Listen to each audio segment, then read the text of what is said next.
Hello, this is Darcie the Dog Trainer, owner and head trainer of CommuniCanine Training and Behavioral Counseling, where it's my passion and purpose to connect dogs and people. One of the most common complaints I hear from people is that their dog will only listen if they have food. So I want to start to teach you today how to eliminate food, or at least the presence of food, the dog seeing the food, in order to get them to listen. Now, when we first teach our dogs to do something new, we use lure reward training. So that means we hold a cookie in our hand, we hold it to the dog's nose, and we get the dog to follow the treat until they're in the position that we want, and then we reward them. So we lure them with the food into position and reward. The problem is that most people get stuck using the lure. And so when the dog doesn't listen, they go back to bringing the food out again and teaching the dog that the way to get my attention, or the way to get that reward from me, is to make sure I bring it out first before you actually do the command I've asked you to do. So here's how we're going to do it. We want to make sure that our dogs listen to us whether we have food in our hands or not. So I'm going to teach you right from the beginning how to teach a new behavior to your dog and how to get rid of the food right away. Nala, come here. So what I'm going to do with Nala is I've got my cookies in my treat pouch here. I'm going to hold a couple of them in my hand. I'm going to hold them to her nose and lure her into the sit. Sit. Good. And as soon as her bum touches the ground, she gets a cookie. Now we're going to repeat that several times. Nala, come here. Good girl. Sit. And if she doesn't sit right away, I can just move the food a little bit more until I do get her into position. Okay.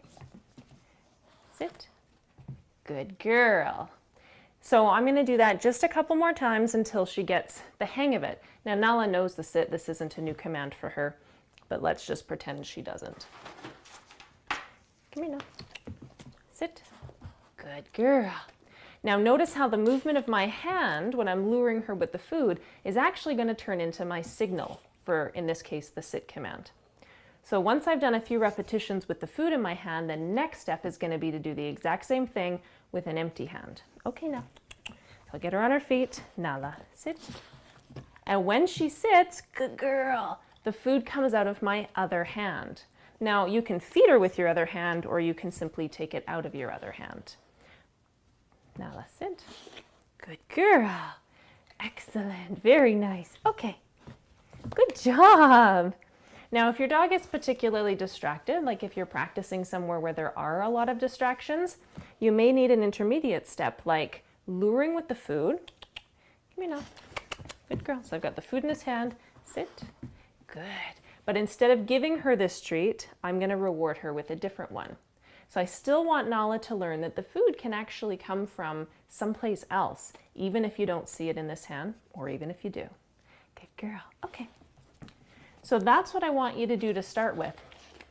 So even if your dog knows sit or lie down or come, I want you to go back a step and retrain it like this, using the food as a lure the first several times. And then from there, putting the food in another hand, in your other hand, or even in a treat pouch on the table beside you. Give the dog the same signal that you would if you had food in your hand, and then pull the treat out from wherever it is and reward them afterward. So that's how you're going to start to get rid of the food as a lure. Now we still want to make sure that we use food as a reward. So that's the mistake some people make, is they switch from luring the dog into the sit position and giving them a treat to not luring, but also not rewarding. And that's where the behavior can break down. So your step one is lure the dog, reward. Step two is signal the dog and reward with a different treat. And step three is then we start to fade out the treats, but we're not there yet. This is step one we're talking about today. So thanks for tuning in. Please feel free to share this around with others, because I know a lot of you are stuck on this particular challenge, and I'll see you next week.